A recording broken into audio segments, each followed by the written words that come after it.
పరిశుద్ధ గ్రంథంలో నుంచి యెషయా గ్రంథము 52వ అధ్యాయము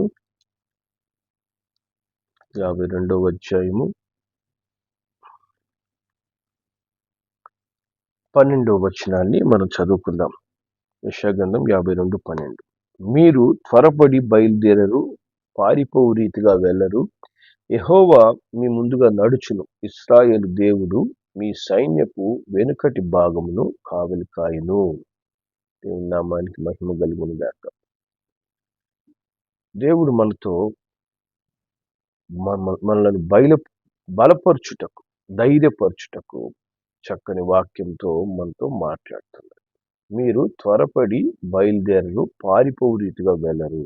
హల్లెలూయా. కాబట్టి చూడండి, అనుదినము మన జీవితంలో ఏదో ఒక కొత్త సమస్య, కొత్త శోధన, ఏదో ఒక ఇబ్బంది మనము ఎదుర్కొంటూనే ఉంటాం. లోకస్తులు మనం గమనిస్తే ప్రతిరోజు వాళ్ళు ఆ సమస్యల గురించి ఆలోచిస్తూనే దినాలు గడిపేస్తుంటారు. ఆ వచ్చిన శోధన గురించి ఆలోచించే వాళ్ళు అనారోగ్యం పాలైపోతుంటారు. ఏం చేయాలా అనేది వాళ్ళకు మరి గ్రహింపు లేక దీన్ని తప్పించుకొని బయటికి రావాలి అనేటువంటి ఆలోచన రాక తలడిల్లిపోతుంటారు. కానీ దేవుని బిడ్డలకున్న గొప్ప నిరీక్షణ ఏంటంటే దేవుడు మన వెంట వస్తాడు. హల్లెలూయా. దేవుడు మన వెంట వస్తాడు. అన్ని స్థలాల్లోకి ఆయన నీ వెంట వస్తాడు. ఆయన రాలేని స్థలము, నడవలేనటువంటి ప్రాంతం అనేది లేదు. ఆయన ఆకాశం ముందు ఉన్నాడు, భూమి మీద ఉన్నాడు, భూమి కింద కూడా ఆయన ఉన్నాడు. హల్లెలూయా. దేవుని నామానికి మహిమ కలుగును గాక. సో అట్టి దేవుడు సదాకాలం నేను మీకు తోడై ఉన్నానని మనకు వాగ్దానం చేసిన దేవుడు ఆయన. హల్లెలూయా. కాబట్టి ఆ దేవుని మీద నువ్వు నిరీక్షణ ఉంచి నువ్వు ధైర్యంగా ఉండాలని ప్రభువు కోరుతున్నాడు.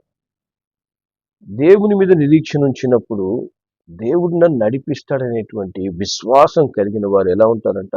త్వరపడి బయలుదేరరు. ఏమైపోద్దో అనేటువంటి భయంతో వాళ్ళు బయలుదేరరు. ఏ సమస్య వచ్చేస్తుందో అనే పారిపోవు రీతిగా ఆ స్థలాన్ని వదిలిపెట్టి పారిపోరంట. ఎందుకని? దేవుడు మీ ముందర నడుస్తాడు. హల్లెలూయా. దేవుని నామానికి మహిమ కలుగును గాక.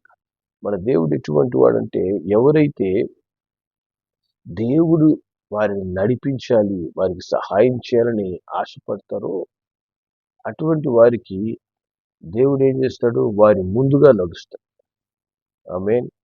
నువ్వు అడుగులు వేయక మునిపే నీ ముందుగా అడుగులు వేసే గొప్ప దేవుడు ప్రభు అయిన యేసుక్రీస్తు. హల్లెలూయా. నీ ముందు ఆయన నడవాలని ఎప్పుడు ఆశ కలిగిన వాడు. ప్రతి స్థలములో నిన్ను నడిపించాలని, నిన్ను బలపరచాలని ఆయన తప్పించే దేవుడై ఉన్నాడు. హల్లెలూయా. దేవుని నామానికి మహిమ కలుగును గాక. ఆయన నీ ముందు నడవడమే కాదు, ఇశ్రాయేలు దేవుడు మీ సైన్యపు వెనకటి భాగమును కూడా కావలి కాస్తాడంట. హల్లెలూయా. అనగా నీ ముందు వెనుకల దేవుడు తన కాపుదలను ఇస్తాడు. కాపుదల నుంచి నిన్ను బలపరుస్తాడు. హల్లెలూయా. సో దేవుని యొక్క కాపుదల, దేవుడు నా ముందుగా నడవాలి అని ఆశపడే మనకు ఎప్పుడు దేవుడు ఆయన తోడై ఉంటాడు? ఎప్పుడు మనల్ని నడిపిస్తాడు? దేవుని వాక్యం చెప్తుంది, కీర్తనల గ్రంథము 25వ కీర్తన 12వ వచనాన్ని మనం చదువుదాం. 25వ కీర్తన 12వ వచనం. యెహోవా యందు భయభక్తులు కలవాడెవడో వాడు కోరుకోవాల్సిన మార్గం ఆయన వానికి బోధిస్తాడంట. హల్లెలూయా. కాబట్టి దేవుని యందు మనము భయము భక్తి కలిగి ఎప్పుడైతే ఉంటామో దేవుడే నువ్వు నడవలసిన మార్గంలో నిన్ను నడిపిస్తాడు. హల్లెలూయా. చూడండి, దేవుని యందు భయము భక్తి కలిగి ఉంటే మనం కోరుకోవలసిన మార్గాన్ని ఆయన వారికి బోధిస్తారంట. అంటే అర్థం ఏంటి? మనం దేవుని యందు భయము భక్తి లేకుండా మనం ఉన్నామంటే మనం వెళ్ళాల్సిన మార్గం కాకుండా అనేకమైనటువంటి తప్పు మార్గంలోకి మనం వెళ్ళిపోతాం. ఆ మార్గమే సరైన మార్గం అనుకుంటూ మనం అడుగులు వేసి ఆ మార్గాల్లో మరి శోధన సమస్య ఎదుర్కొన్న తరువాత అరే ఈ మార్గంలో దేవుడు నాకెందుకు సహాయం చేయలేదు, ఎందుకు నడిపించలేదు అని ఆ తర్వాత కలవరపడతాం. కాబట్టి దేవుడు మనల్ని నడిపించాలి అంటే మనకు కావాల్సింది ఏంటంటే మొట్టమొదట దేవుని యందు భయము భక్తి. హల్లెలూయా. దేవునిందు భయము భక్తి కలిగేవాడు ఏమవుతాడు? దేవునికి లోబడతాడు. దేవునికి లోబడతాడు. మనుషులకు లోబడే ముందు మొట్టమొదట దేవునికి లోబడేవాడే దేవునిందు భయము భక్తి కలిగిన వాడు. హల్లెలూయా. దేవుని నామానికి మహిమ కలిగిన గాక. మరి దేవునిందు భయము భక్తి అనగా ఏం చేయాలి? ఎలా ఉండాలి? ఉం? రెండవ కొరింథీయులకు రాసిన పత్రిక 7వ అధ్యాయము మొదటి వచనం మనం చదువుదాం. వాక్యం ఇక్కడ చెప్తుంది, ప్రియులారా మనకు ఈ వాగ్దానాలు ఉన్నాయి కనుక దేవుని భయముతో పరిశుద్ధతను సంపూర్తి చేసుకొనుచు శరీరమునకును ఆత్మకు కలిగిన కల్మషము నుండి మనను పవిత్రులుగా చేసుకోవాలి. హల్లెలూయా. దేవుని నామాన్ని మహిమ కలిగిన గాక. నాకు దేవుని భయం ఉంది అని మనము పొగురుబోతులుగా జీవించకూడదు, గర్విష్ఠులుగా నటించకూడదు. దేవుని భయం కలిగిన వాడు ఎట్లుంటారంట? పరిశుద్ధతను సంపూర్తి చేసుకుంటాడు. హల్లెలూయా.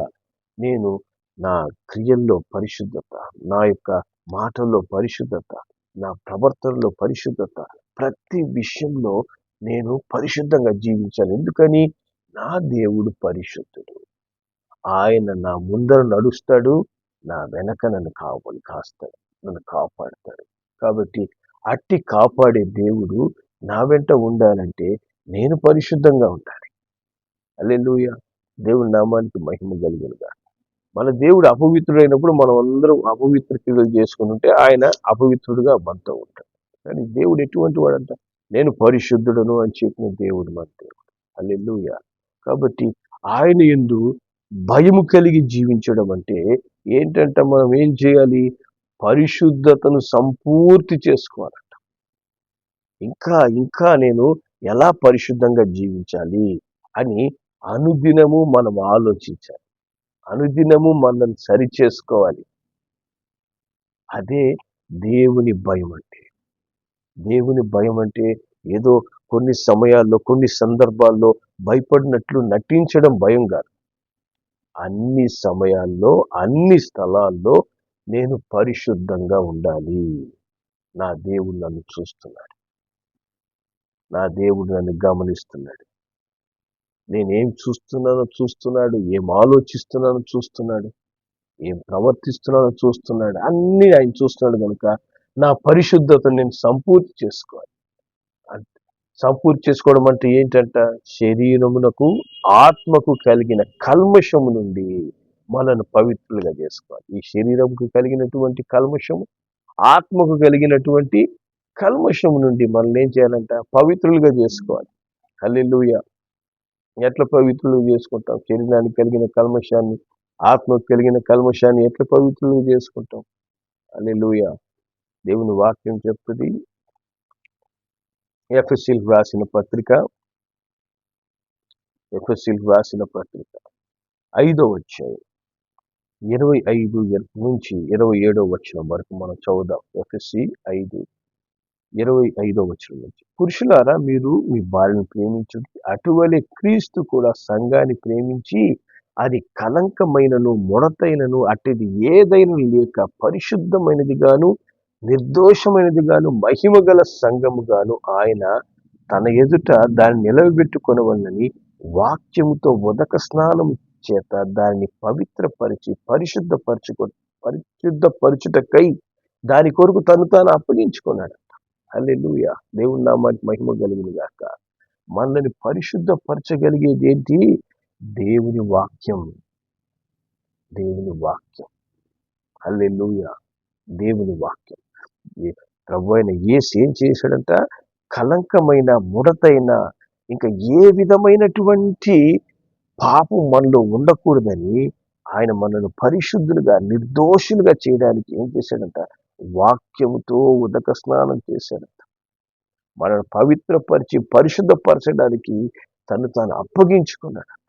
హల్లెలూయా! దేవుని నామానికి మహిమ కలుగును గాక. ఎవ్వరు కూడా శరీరానికి ఆత్మకు కలిగిన కల్మషాన్ని శుద్ధి చేసుకోలేరు.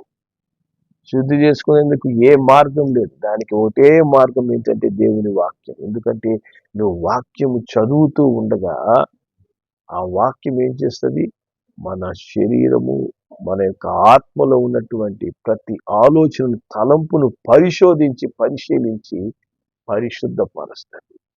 హల్లెలూయా! దేవుని నామానికి మహిమ కలుగును గాక. ఇప్పుడు మనకు ఏదైనా జ్వరం వచ్చింది, లేదా ఇంకేదైనా వ్యాధి వచ్చింది, ఆ టాబ్లెట్ మనం వేసుకుంటాం, లేదా ఒక ఇంజెక్షన్ వేసుకుంటాం. అవి ఏం చేస్తాయి? అవి మన శరీరంలో పోయి ఎక్కడ రోగ క్రిమి ఉందో వెతికి ఆ రోగాన్ని తగ్గిస్తాయి.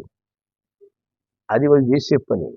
మన శరీరానికి, మన ఆత్మకు ఉన్నటువంటి మురికి, ముడత, పాపం అనేది కనిపెట్టి శుద్ధి చేయగలిగేది జీవము గల దేవుని వాక్యం.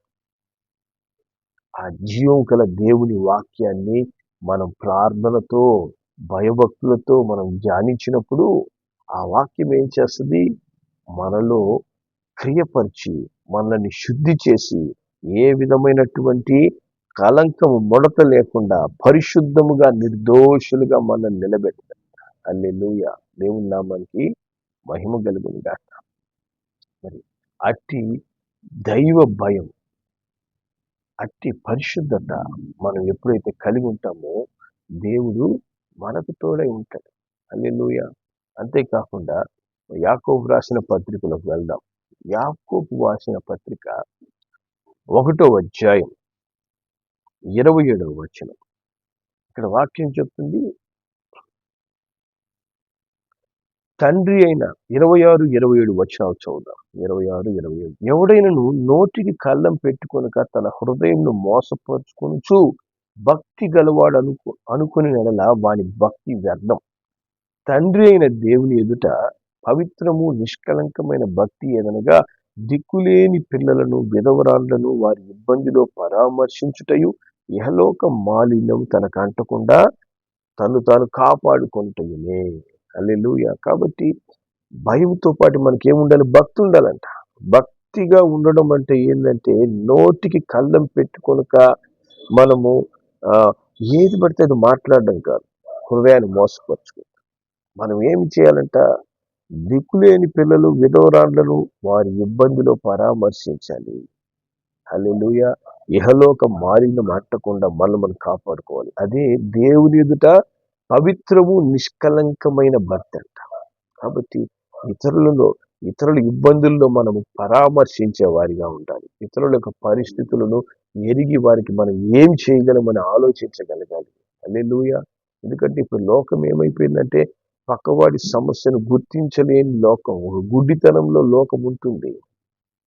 పక్కవాడు ఏమైనా పర్వాలేదు అనే విధమైనటువంటి జీవితాలు జీవిస్తున్నారు మనుషులు. మరి చాలా మంది యాక్సిడెంట్లు అయ్యి లేదా ఇబ్బంది పడుతున్నప్పుడు వాళ్ళని కాపాడేది పోయి సెల్ఫీలు తీసే పరిస్థితులు వచ్చేసాయి. ఆ విధంగా ఏంటంటే పక్కన వాళ్ళు ఇబ్బంది పడితే ఆనందించేవారుగా మనుషులు తయారవుతారు. దేవుడు అంటున్నాడు, నీకు నిజమైన దైవభక్తి ఉంటే పరామర్శించాలి. నిజమైన భయం ఉంటే నువ్వు పరిశుద్ధతను కాపాడుకోవాలి. హల్లెలూయా! ఆ విధంగా నువ్వు ఎప్పుడైతే ఉంటావో దేవుడు నీ ముందుగా నడుస్తాడు. హల్లెలూయా! ఆదికాండము 35వ అధ్యాయం. ఆదికాండము 35వ అధ్యాయము మొదటి 3 వచనాలు మనం చదువుదాం. ఇక్కడ దేవుడు యాకోబుతో ఒక మాట చెప్తున్నాడు.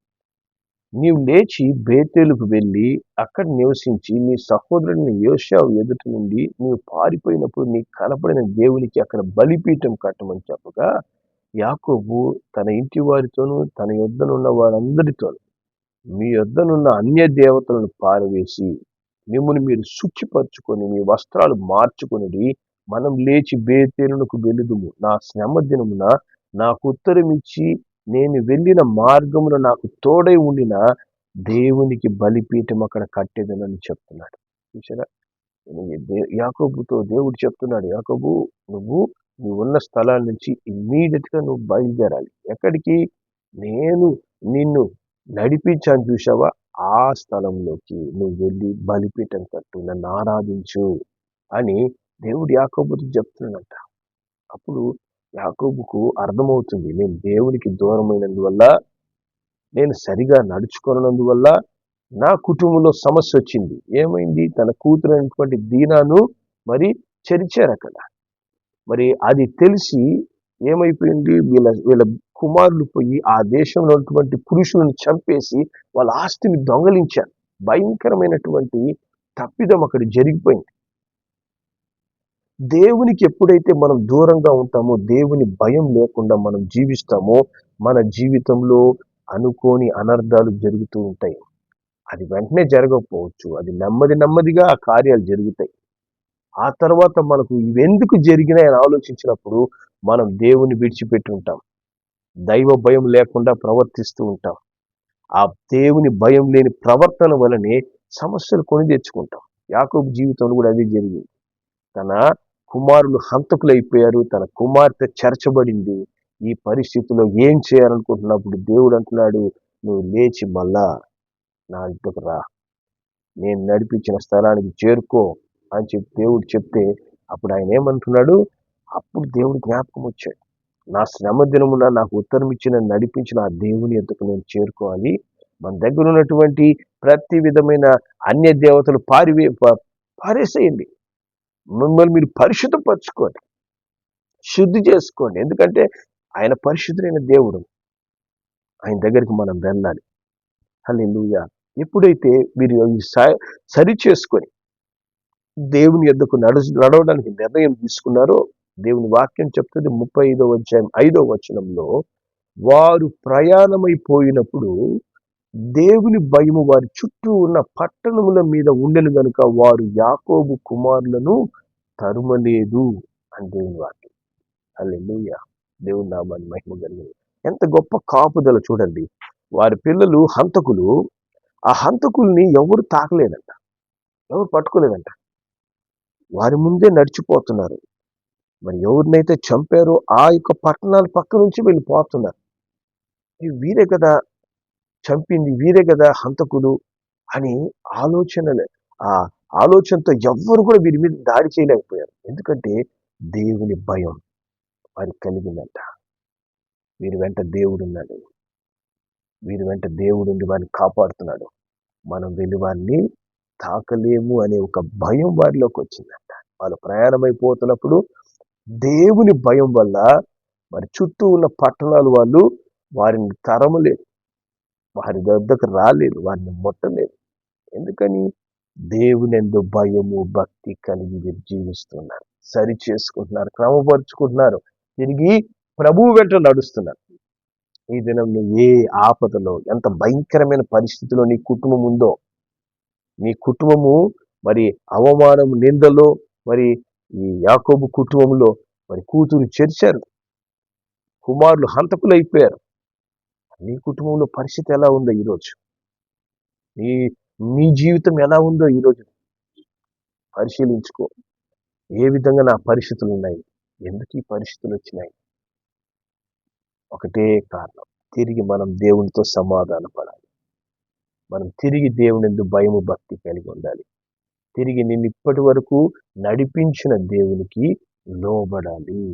హల్లెలూయా. ఇకనైనా నేను పరిశుద్ధంగా జీవిస్తానైనా, మరి ఇబ్బందిలో ఉన్న వారిని పరామర్శిస్తాను తండ్రి, ఇహలోక మాలినం అంటకుండా నన్ను నేను కాపాడుకుంటానయ్యా అంటూ దేవుని వెంట నడవడానికి మనం తీర్మానం చేసుకోవాలి. అప్పుడు దేవుడు ఏం చేస్తాడు? మనకు ఆయన కాపుదలిచ్చి దేవుని భయాన్ని చుట్టూ ఉన్న వారికి కలగజేస్తాడు. దేవుడే వీరికి తోడై ఉన్నాడయ్యా, దేవుడు వీరి వెంట ఉండగా మనము వారి మీద జయం పొందుకోలేం, వారిని ఓడించలేమనేటువంటి ఒక భయాన్ని దేవుడు కలగజేస్తాడు. హల్లెలూయా. దేవుని నామానికి మహిమ కలుగును గాక. అట్టి దేవుని కాపుదల మనకున్నప్పుడు దేవుడు ప్రతి శోధన నుంచి, మనం ఎదుర్కొంటున్న ప్రతి పోరాటాల నుంచి ప్రభు మనలను తప్పిస్తాడు, కాపాడుతాడు, తిరిగి మనకు కాపుదలను ఇస్తాడు. హల్లెలూయా. మరి ఆదికాండం 35వ అధ్యాయం 9వ వచనంలో అక్కడ ఏం జరుగుతుంది? దేవుని వాక్యం చెప్తుంది, యాకోబు పద్దనరాము నుండి వచ్చుచుండగా దేవుడు తిరిగి అతనికి ప్రత్యక్షమై అతన్ని ఆశీర్వదించెను. హల్లెలూయా. ఎలా ఆశీర్వదించాడంట? 10వ వచనం చెప్తుంది, అప్పుడు దేవుడు అతనితో, నీ పేరు యాకోబు, ఇక మీదట నీ పేరు యాకోబు అనబడదు, నీ పేరు ఇశ్రాయేలు అని చెప్పి ఇశ్రాయేలు అని పేరు పెట్టాడంట. హల్లెలూయా. చూసారా? ఎప్పుడైతే దేవునికి లోబడ్డాడో, దేవునికి లోబడి వెళ్ళి బలిపీఠం కట్టి దేవుని ఆరాధించాడు, ఆయన దేవుడు ఏం చేశాడంట? ప్రత్యక్షమయ్యి యాకోబుని ఆశీర్వదించి, మోసగాడనే పేరు పొందుకున్నావు ఇంతకాలం నువ్వు, నీవు మోసగాడే కాదు, నీ పిల్లలు హంతకులయ్యారు. నీ జీవితం మోసకరమైన జీవితం, నీ బిడ్డల జీవితం అటువంటి పరిస్థితి. కానీ నువ్వు నాకు ఇప్పుడు లోబడ్డావు కదా, నా మాటకు లోబడి తిరిగి నా ఎద్దుకు చేరుకున్నావు కాబట్టి, తిరిగి నన్ను హృదయపూర్వకంగా ఆరాధించి నన్ను మహిమపరిచావు కాబట్టి, మోసగాడనే పేరు తీసి నీకు అనేక జనములకు తండ్రిగా, నిన్ను దేవుని ద్వారా దీవించబడిన వాడిగా ఇశ్రాయేలు అనే పేరు నీకు పెడుతున్నానని చెప్పన్నాడు. ఆ ఇశ్రాయేల్ అనే పేరు ఇప్పటికి కూడా ఒక దేశం ఏర్పడి మన కళ్ళ ముందు, ఇశ్రాయేలు దేశం. హల్లెలూయా. ఆ దినమున ఆ యాకోబు దేవునికి లోబడినందువల్ల ఆ పేరు చిరస్థాయిగా నిలబడిపోయి ఇప్పటికి కూడా ఇశ్రాయేలు దేశాన్ని దేవుడు కాపాడుతున్నాడు, నడిపిస్తున్నాడు. ప్రతి పరిస్థితిలో వారు దేవుడు మా వెంట ఉన్నాడని విశ్వసించి అన్ని విషయాలు ఇశ్రాయేల్ దేశం దీవించబడుతుంది. శత్రువులు వారికి విరోధంగా ఏమి చేసినా కూడా వాళ్ళు క్షేమాన్ని, కాపుదలను అనుభవిస్తున్నారు ఇప్పటికి కూడా. ఈ దినమునే నీ పరిస్థితులు బట్టి మరి కృంగిపోక దేవునితో సమాధానపడి దేవుని యొద్దకు రా, వచ్చి ప్రభువా ఇదిగో నైనా ఈ పరిస్థితుల్లో నేను నా జీవితం సరి చేసుకొని నీ యందు భయము భక్తి కలిగి జీవిస్తాను, పరిశుద్ధంగా జీవిస్తాను, ఇతరులను పరామర్శిస్తాను వారి ఇబ్బందిలో, ఇహలోక మాలిన్యం అంటకుండా నన్ను నేను కాపాడుకుంటాను ప్రభువా అంటూ దేవునితో సమాధానపడి ఆయనను హృదయపూర్వకంగా ఆరాధించు, ఆయన గణపరచు. దేవుడు నిశ్చయముగా నీకు తోడై ఉండి దేవుడు నీ వెంట ఉన్నాడనే ఒక భయం అందరికి పుట్టిస్తాడంట. సాతానుడు నిన్ను చూడాలంటే భయపడతాడు. అప్పుడు సాతానుడు నన్ను శోధిస్తున్నాడు, సాతానుడు నాకు కలలో ఇబ్బంది కలగజేశాడు, ఇంకొక విధంగా ఇబ్బంది ఎందుకు కలగజేస్తున్నాడు అంటే మనం దేవుని భయభక్తులు కలిగి ఉంటే వాడు మనం చూస్తే భయపడి వణుకుతాడు. హల్లెలూయా. సాతానుడు వణుకుతాడు, ఈ లోక సంబంధమైన మనుషులు భయపడతారు. హల్లెలూయా. అట్టి భయాన్ని దేవుడు మనుషులకు పుట్టిస్తాడంట. నువ్వు పుట్టించాల్సిన అవసరం లేదు. దేవుడు కొంతమంది చెప్తారు, దేవుడు నా వెంట ఉన్నాడు, అన్ని చూసుకుంటాడని. దేవుడు నీ వెంట ఉన్నాడని నీకే గ్యారంటీ ఏంటి? దేవుడు నీ వెంట ఉన్నాడని గ్యారంటీ ఉందా? నువ్వు మొట్టమొదట పరిశుద్ధంగా ఉన్నప్పుడు ఇట్లాంటి మాటలు అసలు నవ్వుతుంది. దేవుడు నా వెంట ఉన్నాడు, అన్ని చూసుకుంటాడు. దేవునికి అప్పగించి మనం మౌనంగా ఉంటే చాలు, అన్ని దేవుడు చక్కబరిచేస్తాడు. మనం ఏం చెప్పి చూపించుకోవాల్సిన అవసరం లేదు. దేవుడు వెంట ఉన్నాడు, దేవుడు చేస్తున్నాడు. హల్లెలూయా. దేవుడు చేయాల్సిన వాడు చేసుకుంటాడు, మనం చేయాల్సినవి మనం తగ్గించుకొని దేవుని వెంట నడవాలి. హల్లెలూయా.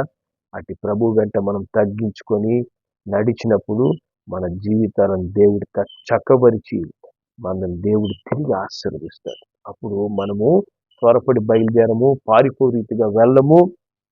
దేవుడు మన ముందు నడుస్తుండగా మనం టీవీగా నడుస్తాం దేవుని వెంట. వెనక వైపు కూడా ఆయన మనకు కావలిగా ఉంటాడు, మనల్ని కాపాడి నడిపిస్తాడు. హల్లెలూయా.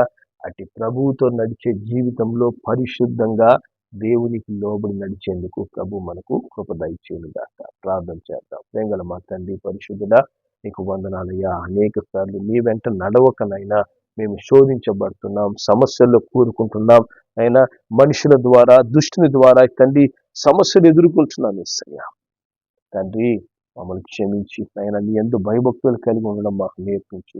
ఆయన నీ యందు భయము భక్తి కలిగి పరిశుద్ధంగా జీవించుటకు, నీ వాక్యాన్ని ధ్యానించేవారిగా, వాక్యానికి లోబడే మనస్సు మాకు దయచేయండి. అయినా తండ్రి, ఇబ్బందిలో ఉన్న వారిని పరామర్శిస్తూ అయినా ఇహలోక మాలిన్యం అంటకుండా నైనా భక్తి కలిగి జీవించడం మాకు నేర్పించండి. అట్టి భక్తి ద్వారా యాకోబు కుటుంబం ఏ విధంగా దీవించబడిందో, వారు ఏ విధంగా ఇశ్రాయేలుగా మారారు, మా జీవితాలు అదే విధంగా మీరు మార్చండి, ఆశీర్వదించమని యేసు నామములో ప్రార్థిస్తున్నాం తండ్రి. ఆమేన్.